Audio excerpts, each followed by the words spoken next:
Hello, Monsignor Daniel McHugh. My reflection for the 5th week of Easter, the 10th and 11th of May. The theme, You Point the Way. I have been watching The Crown from Netflix, one episode at a time, in the comfort of my living room. A treat at the end of each day. It's a riveting film about the royal family that I access online without going to the cinema. But I would never have started it without the encouragement of my cousin, who is into technology, and a friend who has been watching it in Berlin. I encourage you to break down the barriers, if you have any, to the technology. You might wonder what this can have to do with a reflection on scripture readings for the 5th week of Easter. Well, first of all, you will not be surprised to know that the lockdown has brought about extraordinary developments in the use of the internet.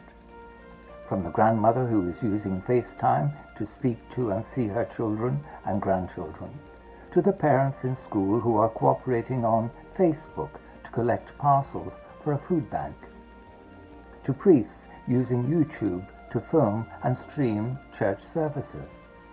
There has been an amazing transformation. For me, as a priest, concerned about the congregations drifting away with churches closed, it has been heartening to hear my friend, with real surprise, say 250 people watched Mass last Sunday. And then I have come across a new publication, Everybody Welcome Online, pointing out the way in which the author, a Baptist minister, has seen interest in church services grow in Gateshead through the internet. He reflects, inviting someone to access an online service is easier than inviting them to attend a church building. My mind went back to the 1980s, when I was encouraging parishioners to take up the catechumenate, an approach to drawing people into the church that is influenced by the community-orientated practice of the church in the early centuries. One lady said, I would not have been able to go to the priest's house to ask about learning the teachings of the church, but when a friend accompanied me, it was easy. This Sunday, Jesus says, I am the way, the truth, and the life. No one can come to the Father except through me.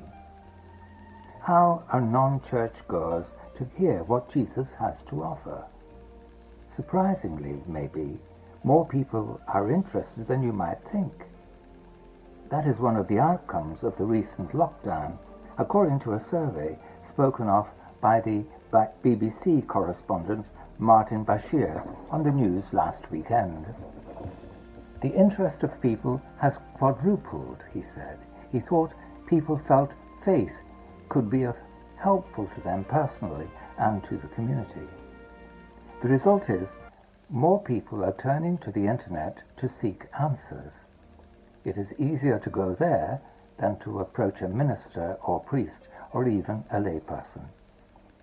So, when St. Peter says to the faithful in the section of his first letter read in churches this Sunday that they are to sing the praises of God, in other words, to make him known, how are you to go about that?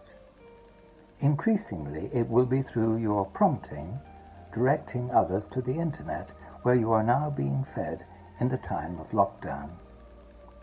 When Peter speaks of Jesus as the cornerstone and the community as living stones making a spiritual house, it takes me back to one of my favorite pastimes, for days away, going up mountains.